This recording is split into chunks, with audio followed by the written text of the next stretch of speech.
You're listening to The Capital Table. Private capital markets have been evolving for many years, but never more so than in recent times. Take a seat at the Capital Table with leading experts discussing insights into the private equity and M&A worlds, and take away the knowledge you need to excel in a rapidly changing marketplace. We know this is one table you'll leave feeling full and satisfied.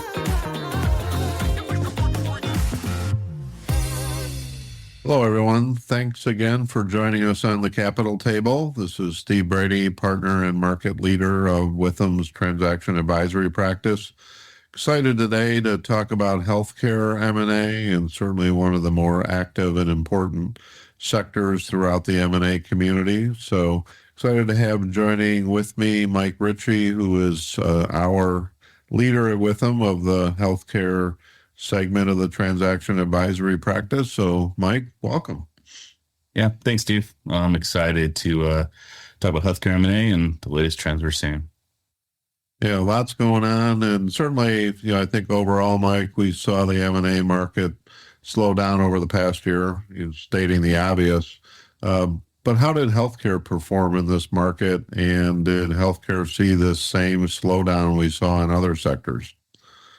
Yeah, so I think healthcare has definitely been more resilient than some of the other industries that we work in.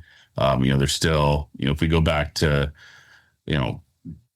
21 into the first part of 22, it was, the activity was extreme. And then, towards the second half of 22 and in 23, we did see it slow down, but definitely not to the level that other industries had. There's still quite a bit of consolidation that's going on, and subsectors of telehealth, digital health. We're seeing a lot of consolidation in the pharmacy space as well, along with just the traditional healthcare services. So with all the fragmentation, there's still continues to be a fair amount of activity going on. In 22 and 23, we did see private equity become a lot more disciplined when they're looking at deals. EBITDA in 21 was about 8.1 multiple. In 22 and 23, we did see that drop a little bit. So, the high quality firms and services and companies did maintain the high multiples of 10x or so, but the less best practices companies that we see, they were getting much more multiples, or deals were even falling through. Yeah, interesting. And certainly you touched on private equity a little bit, but I mean, an active sector with a number of players in the market. So what are you seeing in terms of the type of investors that have been driving the activity recently? Yeah, so we're seeing, there's three primary investors and coming into the market, private equity, as I mentioned earlier, and then healthcare systems. And then there's even some large strategics that are coming in that maybe weren't a part of the healthcare industry before, but they're seeing opportunities there.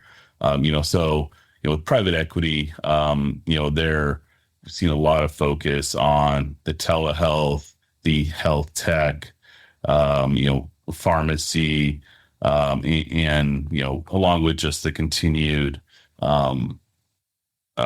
focus on professional services, healthcare groups where they're rolling up specialty provider groups and all sorts of different industries. So we continue to see that into 24, and then healthcare systems and hospitals. Their margins are so low and they get squeezed. I was at a conference about a month ago, and there was a panel VPs in hospital systems, and they're seeing their margins are 1%. So they're constantly trying to find ways to increase that margin, bring in more volume into the hospitals and in healthcare systems. So they're making quite a few acquisitions in the healthcare services space, whether it's primary care or specialty groups. And so they're continuing to try to find ways to expand their footprint, and increase their margins.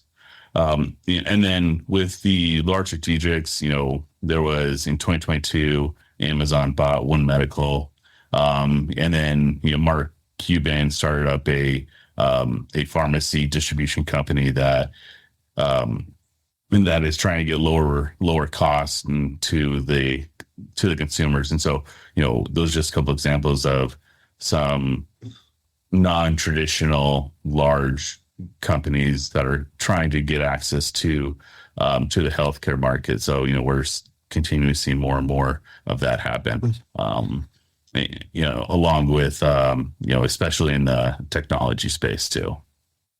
Yeah, it's really interesting, and I mean, obviously a lot of interesting players have been getting into the market over the last couple of years. But really intrigued by your comment on the health systems using acquisitions to improve their margins. I think previous couple of years, as it related to health systems and hospitals, it was a big conversation around them expanding their care capability by acquiring specialty practices so that they were able to provide better care to patients. And interesting, again, that what you're hearing in addition to that to help increase margins. So should result in them being more active in the market. It'll be interesting to see how that plays out. So, I think changing gears, we've seen cash tightened up, getting a lot harder to close deals, and frankly, deals not closing at a higher rate recently than in certainly the years prior to that. I mean, in your experience, Mike, what are some of those deal breakers you're seeing, and what can be done to mitigate this risk and try and get a deal to closing? Yeah, I mean, so back in 21 when activity was just robust and there were deals closing up for, I mean, we were doing diligence on the buy side where we were finding pretty substantial adjustments to EBITDA, and it seemed like a lot of these private equity groups that we were working with, they kind of money was so cheap that they were overlooking a lot of them. So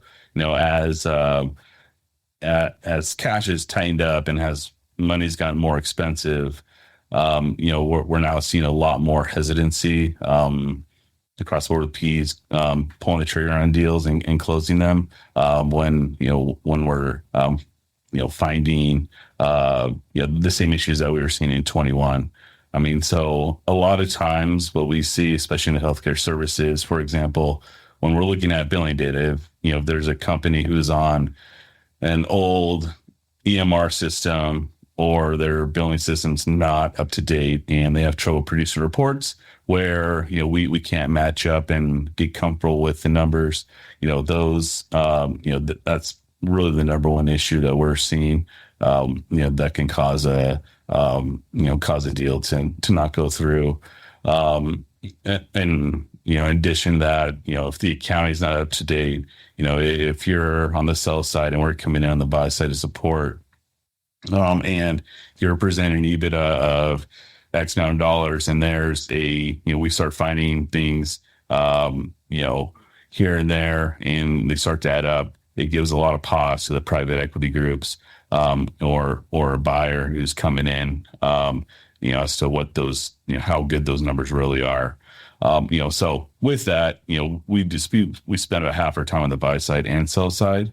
And so, it's very important to, when you're looking to take your company to market, to do your diligence on the front end and get a sell side QB report to understand, one, what's your EBITDA, two, what holes do you have, and what skeletons you have in the closet, because that allows the advisors that you're working with to get in front of any potential issues or even bring them up and mitigate the risk of a deal not closing. Yeah, certainly critical in these times. And, as you point out, important factors as it relates to healthcare, because we're seeing this across all the industry sectors, just getting harder to get deals. So the finish line is taking longer. So good insights. Appreciate that. So speaking of insights, let's talk about the remainder of 2024 and going into the next couple years. I mean, what's your outlook on the market, and what do you think will be the the driving force for increased activity in the healthcare M&A market?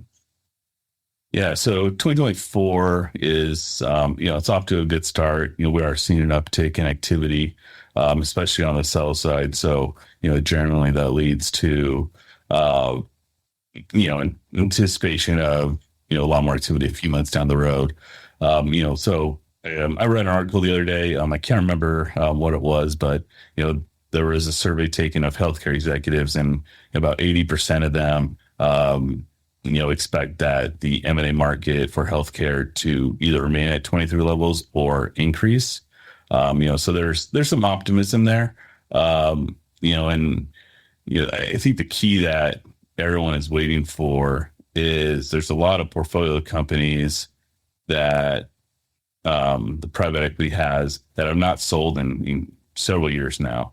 And we've been hearing a lot about LPs wanting to get their money back. And so, generally the markets really open up once those portfolio companies go to market. Yeah. So there were a lot of, private LPs who want to get their money back. And so there's added pressure there to get that going. So we're expecting to see, historic once those portfolio companies start to sell, the activity really opens up in the markets and become a lot more active. Yeah, I absolutely agree with that. I know a number of the interactions and conversations with private equity recently. It's pretty consistent agreement that that's the linchpin where the floodgates will open, so to speak. I mean, once private equity demonstrates to the market that the time is right to go to market, that'll help encourage in the case of healthcare, the entrepreneurs with the med tech businesses, or the providers who are looking for some type of exit, that the time is right. So absolutely agree with that. Certainly, speaking of when will the floodgates open, I'm not going to ask you that question because that's, I think, the one that everybody in the market is wondering. But we have a presidential election coming up, and how do you see that playing out in terms of how it shapes M&A strategies in the next 6 months or so? Yeah. I mean, you and I both go to a lot of conferences, and it seems like it's brought up at every single one that we go to, and everyone's wondering, okay, is it going to be better if one party wins versus the other?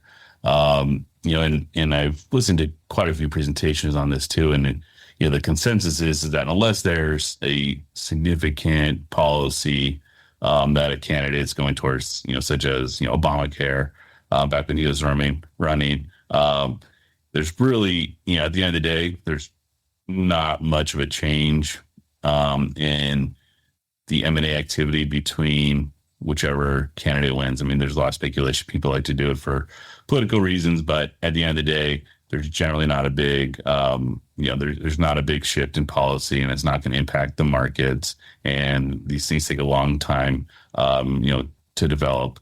I guess the only thing that I would say we're seeing is, the FTC is really going after some of these larger deals, across the board, not healthcare specifically, but, that's one area I've heard where, on the large scale, there could be a shift in policy, if the Republican Party wins the White House and takes that back. But, for the middle market where we operate, that really shouldn't affect deals. Yeah, I think you're right. That certainly it's the change in the regulatory environment, and that will somewhat run its course regardless of who's in the White House, due to a number of factors. Yeah, so along that regulatory changes, that other levels of government are making, I don't know if there was a clear answer today, Mike, but you obviously reside in California, and the California legislature has some movement that'll at least make it more challenging, and that might be an understatement, for private equity to get provider deals done in the state. Any insights into that? I think that's certainly something we got to keep an eye on. Yeah, I know it's certainly something we've been watching. And, California generally, sets it's the first one, first one of the states to set guidelines and new policies that the rest of the country will eventually follow. So it's being followed very closely. It's definitely going to impact the way deals are done. However, I've talked to several attorneys and investment bankers and private equity folks who there's a way around it, but it's definitely we're definitely going to see a bit of a shift between from the traditional managed service organization type model to a different type. So it's still going through the California legislature, and so there's still some ideas, but it's definitely going to change the way deals are structured. Yeah, so something we need to keep an eye on, and certainly probably a good segment for a future episode of the Capital Table.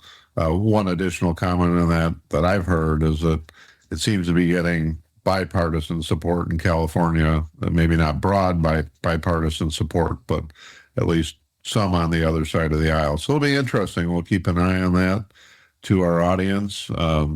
Again, great discussion of healthcare M&A, and something we'll continue throughout on the Capital Table. So, Mike, appreciate you joining us and providing these insights.